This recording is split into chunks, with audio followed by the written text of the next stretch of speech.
Okay, it's going to be a review of SummerSlam 1991. You know, I picked this show for a lot of different reasons. This was actually the first SummerSlam I think I ever ordered. But I have to say, looking back on it, this was definitely the most hyped, the most overblown, promotional tactic I think Vince McMahon had ever used, like for a pay-per-view. And, to a certain degree, I liked it. I think it worked. But I think this is an example of a pay-per-view that you actually would enjoy as a kid. But when you get older, and like a lot of stuff that actually came out, like real life controversial stuff that the WWE, admitted in documentaries and, dirt sheets, I think this is a show when you look back on it, it just really leaves a bad taste in your mouth. And I really feel like when you look back at this show, SummerSlam 1991, the business was clicking on all cylinders. It really was. I definitely remember it. Merchandise, marketing, promotion, catering to kids, wrestling figures, wrestling buddies, WWE ice cream bars, as CM Punk alluded to years ago. You name it. The WWE was everywhere. You go to the supermarket, you see everywhere was WWE. Kids were into it. The adults were, somewhat drawn to, the superstars as well. I mean, the business was on fire. I think even, the Gemini on YouTube actually said, if I were to pick a time, looking back on it, when the business was as hot as it ever was, he said SummerSlam 1991, and to a certain degree it was. I really feel like WWF was hotter than ever at this time. But when you look back at the 1991-92 school year, it just felt like after this show, it just came crumbling down. It was like, obviously this is the show where the Ultimate Warrior was either fired, or it was like a mutual agreement. I think Vince was going to fire him, but he was going to quit anyway. I'm not so sure exactly what happened. I guess we'll never know. You definitely heard two different sides to that story. But then the other thing is, they started cracking down on the, steroids. I don't want to get too specific into it, but you could just see that the WWF went through a lot of changes that school year. We didn't really get the attractive WrestleMania 8 supercard that a lot of people envisioned, especially with Ric Flair, jumping to the company around this time. I think he made his debut the week after SummerSlam 1991. But yeah, man, from a promotional standpoint, it didn't get any better than this. You had the match made in heaven. You had Macho Man marrying Miss Elizabeth, which was the main event, the main attraction. And the other double main event was the match made in hell, which was the red hot combination of Hulk Hogan and the Ultimate Warrior taking on Colonel Mustafa, General Adnine, and the former WWF champion Sergeant Slaughter in a handicap match in the main event. Special guest referee was actually Sid Justice, as they planted the seeds for Sid to be part of WrestleMania 8, which kind of flopped in retrospect. But yeah, Madison Square Garden, 20,000 fans. This was SummerSlam 1991. And, it's a fun show. It's got there's a lot to like here. Looking back on it, there's a lot to not like as well. But let's get right down to it. The first match tonight, you had the British Bulldog, the Dragon, Ricky the Dragon Steamboat. They actually have only as the Dragon here. The Texas Tornado, Kerry Von Erich, taking on Power and Glory, Hercules, and Paul Roma. I believe Paul Roma was actually part of the Four Horsemen at one time, and I guess that was a political decision. And Flair, if you watch the Four Horsemen documentary, they crapped on Paul Roma. So that's that guy. If you haven't seen this match, and the Warlord looks like a jacked up, like an even more jacked up Stone Cold, but just not as good in any department compared to Austin, but obviously. But yeah, Power and Glory and the Warlord taking on Bulldog, Steamboat, and the Texas Tornado. This is a good way to start off the show. I really enjoyed it. The one thing you notice, and I hate to sound like Mr. Negative here, but you just notice the juice in the ring. It's like, man, is this a bodybuilding contest or is this a professional wrestling match? Like, even Steamboat was like jacked up here. But yeah, Bulldog looked good. Steamboat actually got a crossbody off the top rope to get the pinfall. Fans were really into the baby faces here. I just thought this was a fun way to start off the show. Wasn't like super fast, but it didn't like overstay its welcome. I really enjoyed it. Probably one of the highlights of the show, without a doubt. And really, like this might have been like one of the few Steamboat matches. Yeah, it's possibly the only Steamboat pay-per-view match of the 90s in the WWF. And next up, we have a classic. This is definitely the highlight of the show. This is definitely one of the best matches of all time, one of Bret Hart's classics. You remember that promo where Bret said, "I'm the best there is, the best there was, the best there ever will be. And New York City, you know it." And I love that promo by Bret. And God, that's one of the promos I wish I had used, back in the day, because that promo was so good, because he's not just cutting the promo. It's a direct reference to his work in New York City. Bret Hart has classic matches in Madison Square Garden. It's so hard to choose. What was the best Bret Hart match in Madison Square Garden? And, it might be this one right here. This just had a great story to it. The real life story with Mr. Perfect having a bad back. He looked kind of out of shape here. I guess he wasn't able to work out. And, he was definitely in a lot of pain, but he said he wanted to be there for Bret because he felt like Bret was the perfect guy to pass the torch to. Bret even said in, countless documentaries that he wished Mr. Perfect, Kurt Hennig, was still alive, and, they could have a beer and reflect on some of their classic matches. And the match just came off great. I mean, there's too much good stuff to talk about. Bret was, I think you can make an argument that, Bret was probably the most over guy on this show. I mean, they weren't chanting for Hogan like this. I mean, there was loud, like, "Let's go Bret" chants, like, from all the kids. It was great. It was just great stuff. The ending with the sharpshooter were perfect, submitting like right away. I loved it. There's so many times you see a submission and it just drags out. This was like, if you lock that sharpshooter on, the guy, they weren't tapping out back then, but Perfect actually submitted right away. There was a kick out of the Perfect Plex, which I believe that was the first time anyone kicked out of the Perfect Plex. But yeah, just a quality match. The commentary was great though. Piper was kind of, you could argue that Piper was a little bit insane in the commentary. I think he even called Perfect Smurfect. And you have Bobby the Brain Heenan, cheering for his former client, Mr. Perfect. Yeah, Gorilla Monsoon on commentary. Just, this is definitely a classic. By far the match of the night. Probably the best match of 1991 as well. The next match, you had the Natural Disasters, Earthquake and Typhoon, with Jimmy Hart with that annoying megaphone, taking on the Bushwackers. This is a fun little match right here. Didn't overstay its welcome. The Bushwackers actually got some good offense in. Bushwackers are like these weird, wacky guys. They were kind of like, I would compare them a little bit to the Briscoes in a certain way. Obviously, the Briscoes are much more talented, much more athletic. But, they appeal to a lot of fans of Bushwackers. I remember around this time, I took a cab in New York City. I was a little kid, but at the time, I remember a cab driver actually had a Bushwackers bumper sticker. I was like, man, that is pretty cool. But yeah, that's what I remember about the Bushwackers there. The Natural Disasters definitely go over. This is the last time you ever see Andre the Giant on a WWF pay-per-view. Andre had turned back face, and the Natural Disasters actually took out his knee, leading up to this match as well. So, he had that whole thing with Andre and Jimmy Hart going on there. So next up, you have Virgil taking on Ted DiBiase, the $1 Million Man, with sensational Queen Sherry. All right, so yeah, Virgil, it's funny, like, when I look back at the $1 Million Man, Ted DiBiase, I think a lot of people assumed that Virgil was not a wrestler. Like, he was just going to be there to serve DiBiase. But I guess it was just one of those things, kind of like a Diesel thing, where they kind of just threw him into the fire. And, when the character called for it, they were going to train him on the down low. But, eventually he was going to turn into a wrestler.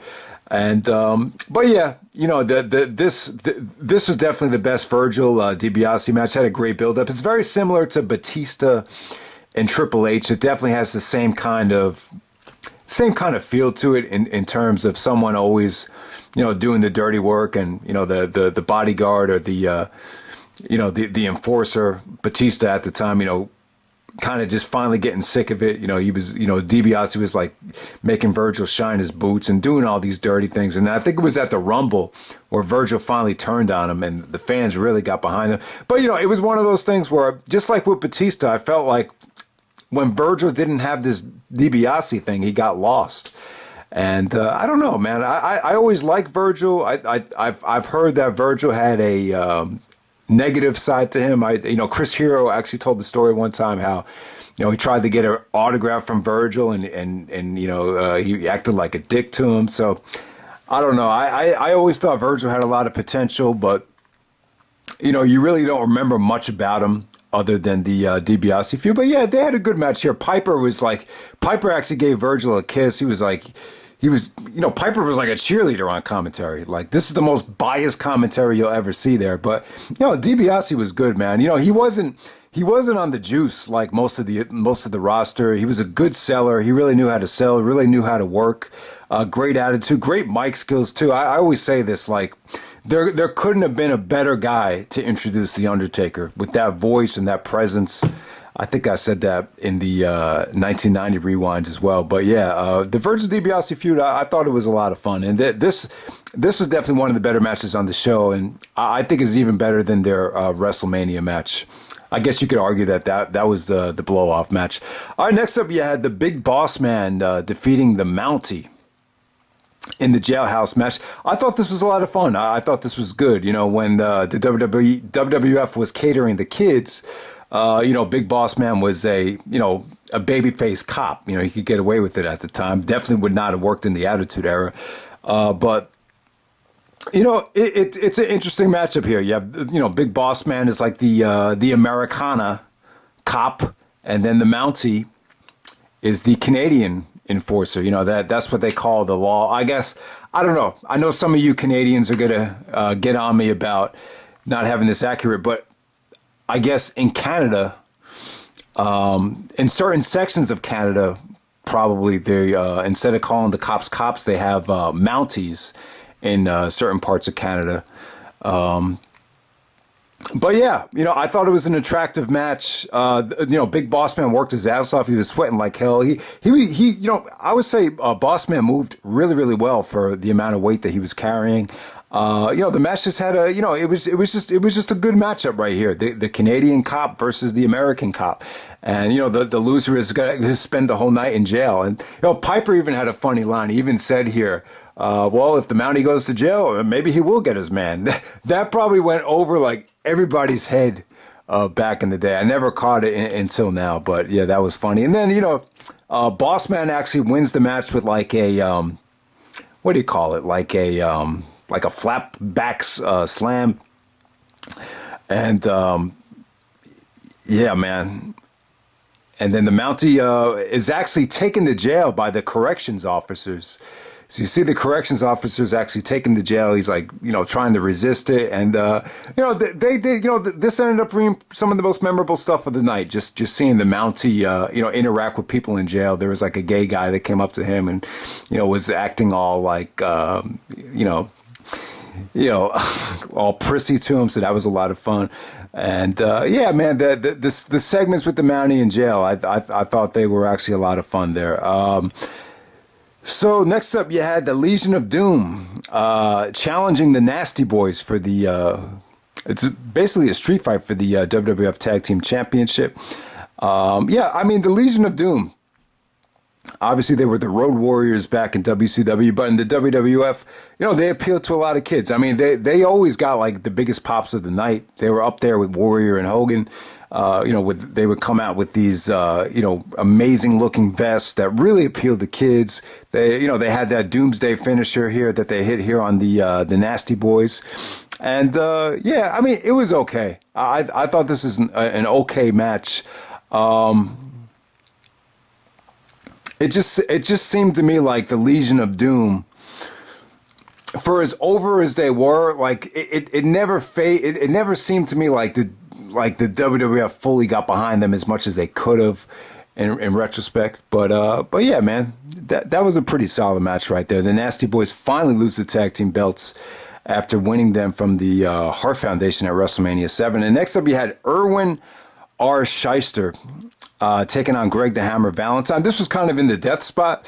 I had never really seen Valentine play a babyface before, so it was interesting to see him sucking up to the crowd before he hit the figure four. Before he did anything, he was constantly sucking up to the crowd. So it was like, it kind of baffled me because I've never seen, usually Valentine was a heel in the WWF. But Shyster, they were kind of telling the story that these are like two underrated technicians. They said, the fans might hate Shyster, but he's a hell of a technician. Basically, Erwin R. Shyster, this guy was one of the most hated guys. I mean, I don't think anybody ever cheered for him.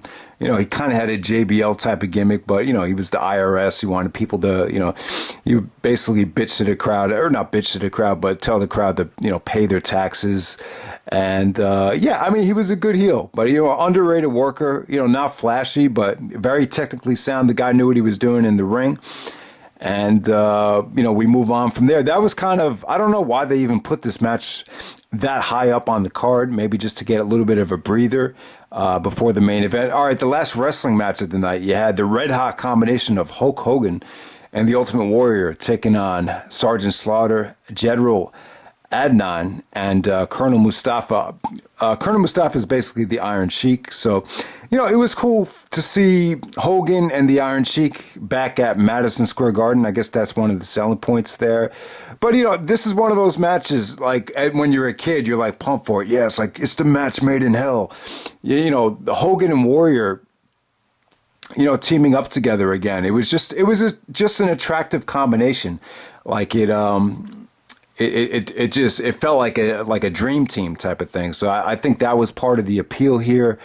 But when when you're a kid, you're not thinking about match quality. You're not thinking about, you want to see cool moves and back and forth action. You're not thinking that way. You just want to see, Sergeant Slaughter, who was the biggest heel in the world at the time. You just want to see him get his ass kicked. And, this was pretty much satisfying for anyone that was growing up watching the WWF at the time. But when you look back on it, it's like, especially with that whole thing with Warrior, saying that he was not going to go out there unless, Vince paid him what he was owed from the WrestleMania 7 bonus.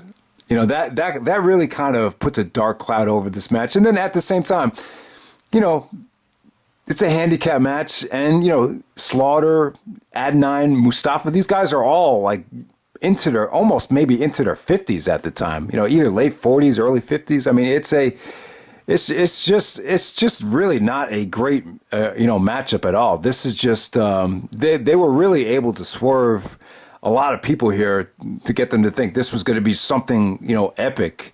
The promotion was so over the top that it actually got you excited for it. But, when you look back on it, this is like generic of generic, house show quality main event type of stuff here. But, I'm assuming because, Warrior and Vince had the disagreement about the money, they had Warrior basically chase one of the guys backstage with the chair. And they actually ended the show with Hogan actually, throwing powder into Sergeant Slaughter's face, hitting the leg drop. And then Hogan and Sid Justice actually pose in the ring to end the show. So definitely, it definitely sets up, a lot of stuff that Hogan was going to do with Sid Justice down the road.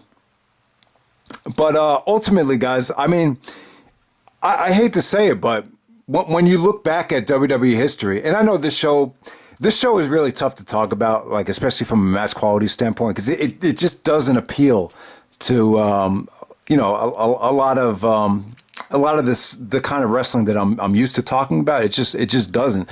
So it was really tough to talk about a lot of this stuff. But like one of the things I want to bring up is like this WrestleMania bonus thing. It's like, obviously it's a lot different now with the WWE network, but when you look back at the history of WWE, like this is one of the most toxic, situations, it seems to me. Like, you had the situation with CM Punk, unhappy about not main eventing WrestleMania. I mean, the WrestleMania bonus, those words never officially came out, but I think, there's a direct correlation with wanting to be in the main event WrestleMania bonus. I think that had a lot to do with it as well.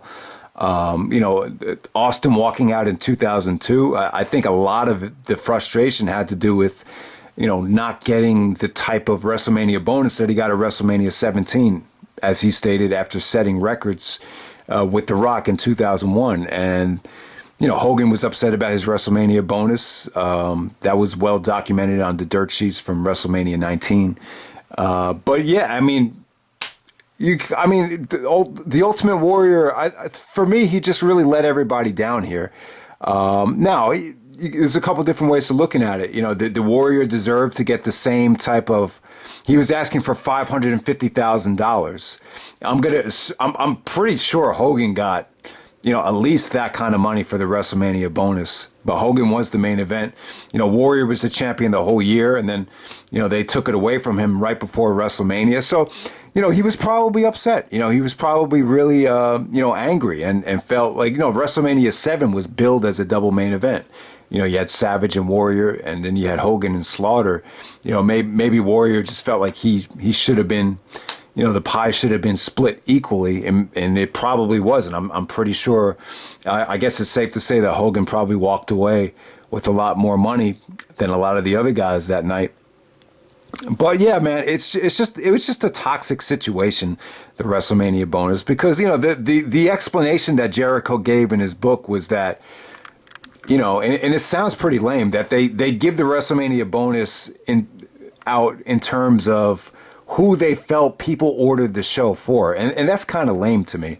I feel like you're going to give out bonuses. And, the Christmas Vacation, that's a great movie to watch where someone throws a huge hissy fit about, not getting his Christmas bonus. But yeah, WrestleMania, that's like the Christmas bonus for professional wrestlers. So I can understand the frustration, but at the same time, Warrior let everybody down. He was on top of the world at the time. Hulk Hogan and Ultimate Warrior were probably bigger than Michael Jordan in 1991, I'm talking about. Maybe for kids under 10 years old. You could argue that Warrior and Hogan were the biggest stars in the world for kids under 10 in 1991. And he lost all his momentum. He really did. It was the baseball player Cespedes. He was a great player for the Mets. It took him to the World Series in 2015. But since then, it's been letdown after letdown. It's just someone that provided this magical spark. But for some reason, the guy just constantly lets you down. And I kind of, Ultimate Warrior is kind of in that same boat for me. I think the guy has tremendous potential, tremendous look, tremendous physique, tremendous star power. But for some reason, he really always let me down. And you got to remember, back at that time, it was fucked up because, no one had the internet back in 1991. No one knew where the hell the Ultimate Warrior went. When he showed it back at WrestleMania 8, you don't know what the hell happened to him. My dad was like, did he die of AIDS? Someone said, did he become a chiropractor? You just didn't know what the hell happened to the Ultimate Warrior. So that really is, when I look back at this show, this was definitely the decline of, this heyday era. This was like the golden era, of like the late 80s going into the 90s for, Hogan and the championship and the money that they were drawing. And it's true, though. Bret even backed up in his book that all the wrestlers wanted Hogan to win the belt back because they felt like, the houses and the money, it was a fact. They were making more money with Hogan as champion. So, I'm a defender of Ultimate Warrior. I think Warrior is great. I think he deserved the belt. But, there's another side that would say that putting the belt back on Hogan before WrestleMania 7 was the right decision. So I just wanted to make that point as well. And then quickly I'll just talk about how they ended the show. So you have Macho Man, who was retired by the Ultimate Warrior at WrestleMania 7. He married Miss Elizabeth to close the show. The version that I saw was just a wedding. They really didn't do anything fancy. Usually, at a WWF wedding, you got Kane coming from underneath the ring or Triple H coming out and causing all types of chaos. We've seen some crazy weddings or wedding vows in WWE history. This was pretty tame. Really nothing happened. It was, it's just when they asked Macho Man, do you accept Elizabeth to be your lovely wedded bride? He said, ooh, yeah. So, Macho Man, I'm not really going to go ballistic with my Macho Man impersonation, but you know, it was cool to see. You know, it was cool that, you know, Macho Man and Elizabeth reunited. I think Elizabeth is a beautiful woman. She really is like one of the best looking girls in that the WWE's ever had. I mean, I guess she wasn't officially a diva, but you know, it was you know, they were definitely a great couple, man. I mean, I could go on and on about you know, Elizabeth. I mean, she was like Vince McMahon would say, the lovely Elizabeth. I mean, yeah, she was something special. They were definitely a power couple, and they really appealed to the masses, I would say, Macho Man and Elizabeth. But what you didn't see, the version that I have, they don't have, I guess it's like a Coliseum Video exclusive. Maybe back in the day, they showed the segment on Primetime Wrestling, which was like the Monday Night Raw at the time. So they have like this wedding, they're like unboxing all these wedding gifts backstage, and they have this wedding cake. And as Elizabeth is opening up the gifts, a cobra comes out, and it's like, whoa, what the fuck is that? So Jake actually turns. This is like you know, Jake's you know, heel turn. Apparently, he was supposed to feud with the Ultimate Warrior. I guess because Warrior was leaving the company, they ditched it. And you had The Undertaker and Jake Roberts actually planning a cobra in the wedding cake. And that sets up the very emotional and awesome, you know, Macho Man and Jake the Snake Roberts feud, which, you know, I still feel like is one of the most cutting edge and one of the most, you know, scariest segments in WWE history, when, you know, the cobra actually bit Macho Man as he was tied up on the ring. I remember that like it was yesterday. I couldn't believe it when I saw that. But hey, yeah, you know, who knows? You know, maybe if Warrior didn't walk out, you know, they probably wouldn't have rushed, you know, Macho Man, you know, coming back to wrestling so soon. But yeah, it's just a shame, man. It's just a shame that Warrior lost the momentum. It's a shame that they started cracking down on guys for steroids, because, you know, with Flair jumping into this brilliant mix of talent, you know, it would have been really, really cool, you know, to see how things would have played out had, you know, the roster been intact and there wasn't all these falling outs and everything. But yeah, that was just a dark time for me as well, man. I'll tell you, man, SummerSlam 91, you know, the business was hot at the time, but I do remember this was the same month that my parents, you know, not officially got divorced, but, you know, this was the same month that, you know, they split up. So I just remember the dark feeling that caused, you know, going into that school year. My best friend, you know, we used to watch wrestling all the time, you know, down the street from me. You know, who knows what would have happened, man, because, you know, I wasn't there. I wasn't with them because, you know, I had to go with my mother as she was going to therapy about the situation with going through the split up or the divorce. And then it's like, I come home one day and I found that my friend actually broke his femur bone, and he was like wrestling with some older kids down the street. And I always feel bad. I always feel like, man, you know, if maybe if I was home that day, you know, maybe he wouldn't have ended up. But hey, who knows? Maybe if I was home, maybe that would have been me that broke my leg. And I remember I visited him. He had this big ass needle sticking through his leg in the hospital. I mean, it was weird. It was definitely a dark year, that 91, 92 school year. But yeah, I always feel bad. I always feel like if I wasn't so preoccupied with family shit that, you know, I would have been there. Maybe my friend would have never gotten hurt. But, you know, that's what I remember about this time. And it's funny how it kind of parallels with, you know, WWF really going through a transitional time as that year went on as well. So it really was this was kind of like the last, you know, hurrah of like the golden era in the late 80s going into the early 90s. But yeah, that's SummerSlam 1991. Hope you guys enjoyed the video, and I'm out. All right.